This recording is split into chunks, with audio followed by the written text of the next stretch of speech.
नमस्कार, स्वागत है आपका वीआईपी न्यूज में। मैं हूं आपके साथ आयुषी सोनवाने। रुक करेंगे खबरों की ओर। केंद्र सरकार छत्तीसगढ़ के बस्तर से नक्सलवाद को खत्म करने को लेकर गंभीर है। केंद्रीय गृह मंत्री आगामी 13 दिसंबर को बस्तर संभाग में चल रहे संभाग स्तरीय बस्तर ओलंपिक के समापन समारोह में शामिल होने आ रहे हैं। इस दौरान वे नक्सल विरोधी अभियान की समीक्षा करेंगे, आत्मसमर्पण करने वाले माओवादियों के पुनर्वास और ग्रामीण क्षेत्रों में विकास कार्यों की प्रगति का जायजा लेंगे। मंत्री अमित शाह जी जगदलपुर आएंगे और विभिन्न कार्यक्रमों के साथ साथ बस्तर ओलंपिक में वो शामिल भी होंगे। उस दिन समापन का दिन होगा। विशेष रूप से उस दिन ऑपरेशंस में भाग लेने वाले ऐसे कमांडर्स जिन्होंने बहादुरी से नक्सलवाद के समापन के लिए काम किया है, उनके साथ डिनर भी है उनका। दूसरे दिन सुबह 16 तारीख को दो शहीद परिवारों से मुलाकात और साथ ही साथ एक कैंप का भ्रमण, ये भी उनका है। LWE की एक बैठक भी फिर 16 तारीख को रायपुर में है। इस तरीके से एक रात यहाँ रुकेंगे और उस बस्तर ओलंपिक में भाग लेंगे। मंत्री अमित शाह जी जगदलपुर आएंगे और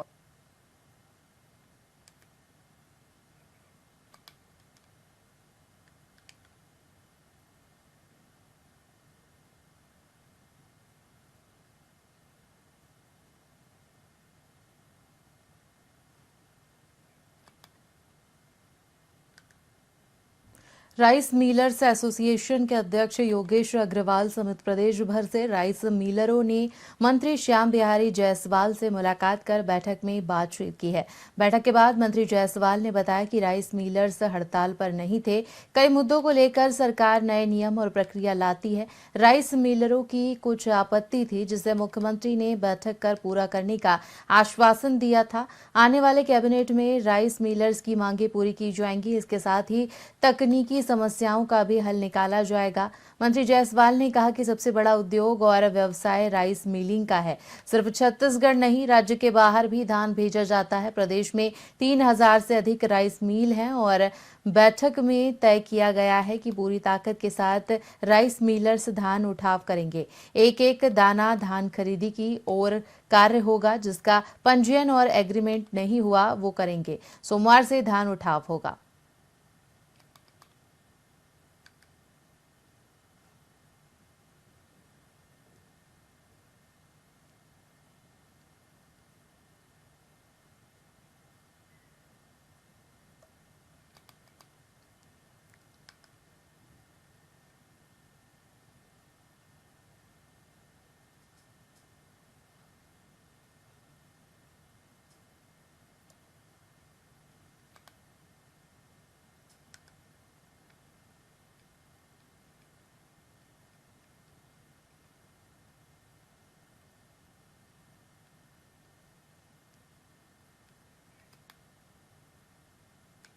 अयोध्या के श्री राम मंदिर स्थान विवाद को आज 32 वर्ष पूरे हो चुके हैं और कोर्ट के आदेश के बाद उस स्थान पर श्री राम का मंदिर भी बन चुका है। लेकिन 1992 में हुई उस घटना पर सियासत आज भी जारी है। बाबरी मस्जिद घटना पर बात करते हुए भाजपा के महामंत्री संजय श्रीवास्तव ने कहा कि तत्कालीन कांग्रेस की सरकार ने विवादित ढांचे के ढहाए जाने के अगले दिन यानी कि 7 दिसंबर को भाजपा शासित प्रदेशों की सरकार को गैर संवैधानिक तौर पर बर्खास्त कर दिया था। भाजपा महामंत्री ने कांग्रेस पर आरोप लगाते हुए कहा कि हमेशा संविधान की दुहाई देने वाली कांग्रेस ने अपनी सत्ता का दुरुपयोग किया। संजय श्रीवास्तव ने आगे कहा कि कांग्रेस अब अप्रासंगिक हो चुकी है और आज भी देश में भ्रम फैलाने का काम कर रही है। वहीं आज की परिस्थितियों पर बात करते हुए संजय ने कहा कि छत्तीसगढ़ के पूर्व मुख्यमंत्री भूपेश बघेल राजीव युवा मितान क्लब के बंद होने पर भाजपा पर आरोप लगाते दिखते हैं और कहते हैं कि क्लब के बंद होने के बाद से प्रदेश में अपराध बढ़ गया है, जिसको लेकर भी संजय ने बघेल पर कटाक्ष किया। किस प्रदेश के पूर्व मुख्यमंत्री भूपेश बघेल जी ने एक आरोप लगाया है कि इस प्रदेश के अंदर में अपराध, नशाखोरी, तमाम प्रकार के विषय लगे हैं और एक चिंता उन्होंने जाहिर की है कि आज अपराध, नशाखोरी, तमाम अवांछनीय असामाजिक गतिविधियों को गर्त में धकेलकर आज सरकार के अंदर में इस तरह की चीजें हो रही हैं। उनका चिंता यह है कि राजीव मितान जो है, मितान युवा क्लब जो बनाया था उन्होंने, उसका क्या रहा वो तो आप सबको मालूम है कि राजीव मितान युवा क्लब के माध्यम से जो प्रदेश के युवाओं को जो पैसा मिलना था, उन्होंने राजीव नाम के अनुरूप ही युवा मितान क्लब खोला और कांग्रेस युवक कांग्रेस के जो नेता हैं उनको, हमारे जो छत्तीसगढ़ के युवा हैं उनका पैसा उनके खातों में ट्रांसफर किया और नाम दिया गया कि छत्तीसगढ़ के युवाओं को देंगे। उसका दुरुपयोग किया गया। प्रदेश की जनता की जो गाढ़ी कमाई है उसको उन्होंने अपने ही प्रदेश कांग्रेस के जो युवा उनके जो नेता है उनको किया गया। अब उनका ये कहना है, बड़ा आश्चर्यजनक है, इसको जरा समझेंगे कि भूपेश बघेल जी को तकलीफ हो रही कि वो कहते हैं कि राजीव मितान क्लब के युवा खाली हो गए क्योंकि ये स्कीम बंद हो गई है और इसलिए अपराध और नशाखोरी बढ़ रही है। किस प्रदेश के सीएम विष्णुदेव साय ने दिल्ली से वापस रायपुर आने पर पत्रकारों से चर्चा करते हुए कहा कि केंद्रीय गृह मंत्री अमित शाह की 14 दिसंबर को आयोजित पुलिस कलर्स अवार्ड कार्यक्रम और बस्तर ओलंपिक के समापन समारोह के लिए आमंत्रित किया गया है। साथ ही मुंबई में फडणवीस के शपथ ग्रहण समारोह में भी सीएम शामिल हुए।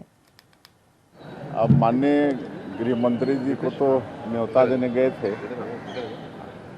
14 तारीख को आएंगे और एक छत्तीसगढ़ पुलिस के लिए बड़ा गौरव का विषय है कि उनको प्रधानमंत्री पुलिस कलर्स अवार्ड हुआ है, तो उसका एक कार्यक्रम होता है, उसमें माननीय गृह मंत्री जी आएंगे और जो बस्तर ओलंपिक चल रहा है उसका समापन वो करेंगे। और कल हम लोग मुंबई गए थे, वहाँ माननीय श्री देवेंद्र फडणवीस जी मुख्यमंत्री के रूप में तीसरी बार शपथ लिए और श्री अजीत पवार और श्री एकनाथ शिंदे जी उप मुख्यमंत्री के रूप में शपथ लिए, तो शपथ ग्रहण समारोह में शामिल होने गए थे। छत्तीसगढ़ में निश्चय निरामय अभियान का शुभारंभ मुख्यमंत्री विष्णुदेव साय के हाथों हुआ। ये अभियान 100 दिनों तक चलेगा, जिसमें मलेरिया और अन्य बीमारियों का इलाज किया जाएगा। मुख्यमंत्री ने इस अवसर पर स्वास्थ्य विभाग की प्रशंसा करते हुए कहा कि छत्तीसगढ़ में स्वास्थ्य सेवाएं लगातार बेहतर हो रही हैं और आने वाले समय में इसमें प्रगति देखने को मिलेगी। इस कार्यक्रम में राज्य के स्वास्थ्य मंत्री श्याम बिहारी जायसवाल सहित कई वरिष्ठ नेता और कार्यकर्ता मौजूद रहे।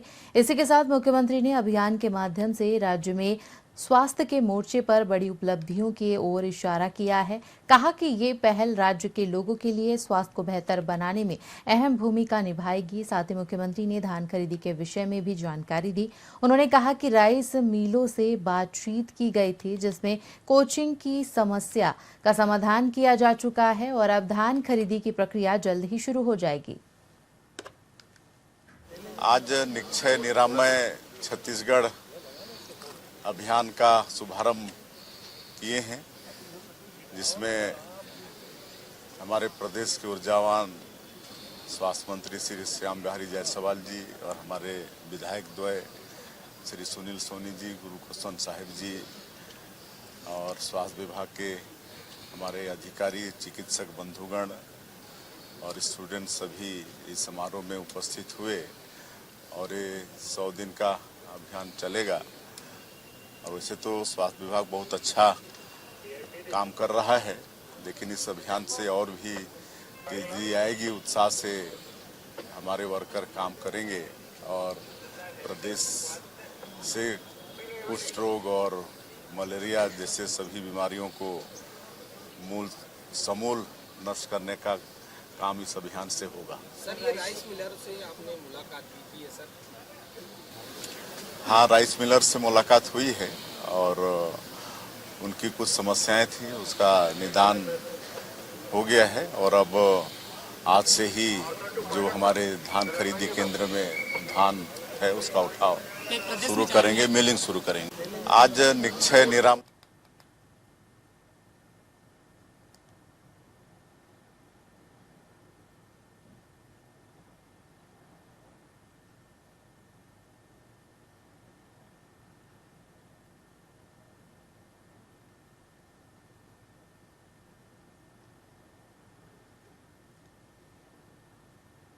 छत्तीसगढ़ में चल रही धान खरीदी को लेकर राजनीतिक माहौल गर्मा गया है। वहीं कांग्रेस और विपक्षी दलों के बीच बयानबाजी का दौर जारी है। इस बीच छत्तीसगढ़ कांग्रेस कमेटी के प्रदेश अध्यक्ष दीपक बैज ने एक प्रेस वार्ता में प्रदेश भर में हो रही धान खरीदी के मुद्दे को लेकर राज्य सरकार पर तीखा हमला बोला। बैज ने कहा कि राज्य सरकार का रवैया किसान विरोधी है और इस मुद्दे को गंभीरता से नहीं लिया जा रहा है। साथ ही उन्होंने ये भी कहा कि धान खरीदी केंद्रों का निरीक्षण करने के दौरान कांग्रेस के नेता और कार्यकर्ता कर्मचारियों से मिले, जिन्होंने बताया कि उनके वेतन में काफी समय से देरी हो रही है। इसके अलावा बैज ने मांग की है कि किसानों को 3100 रुपए प्रति क्विंटल समर्थन मूल्य के साथ केंद्र सरकार की ओर से बढ़ाए गए 117 रुपए का अतिरिक्त एसपी भी दिया जाएगा।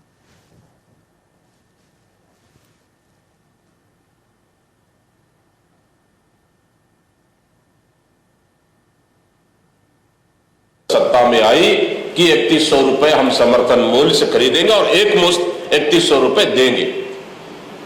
हम इस सरकार से पूछना चाहते हैं कि 3100 रुपए समर्थन मूल्य कब देंगे आप, बाकी का राशि कब देंगे आप। मैं इस सरकार से हम पूछना चाह रहे हैं। और 3100 रुपए क्यों? केंद्र सरकार का बढ़ा हुआ 117 रुपए के मान से आपको 3100 प्लस 117 रुपए, बल्कि छत्तीसगढ़ के किसानों को 3217 रुपए के मान से प्रति कुंटल के मान से किसानों को देना चाहिए। जबकि हमारी सरकार 2500 रुपए वादा की थी और समर्थन मूल्य बढ़ने से 2640 रुपए में खरीद सकती है, तो 3217 रुपए क्यों नहीं दे सकती है सरकार? मैं भी मध्यम किसान हूँ, बहुत बड़े तो नहीं, लेकिन आज तक मेरा एक कुंटल धान नहीं मिल पाया, मेरा स्वयं था। और ये स्थिति है लगभग अधिकांश किसानों की कि वो अपना धान नहीं बेच पा रहे हैं। अभी आदरणीय चौबे जी ने बताया, अभी उनका खुद का शासन का वक्तव्य है कि आज लगभग 32 लाख टन धान अभी तक खरीदे 160 में 160 में से ये 160 खरीदी कब तक कर पाएंगे? जिस गति से खरीदी हो रही है। सत्ता में आए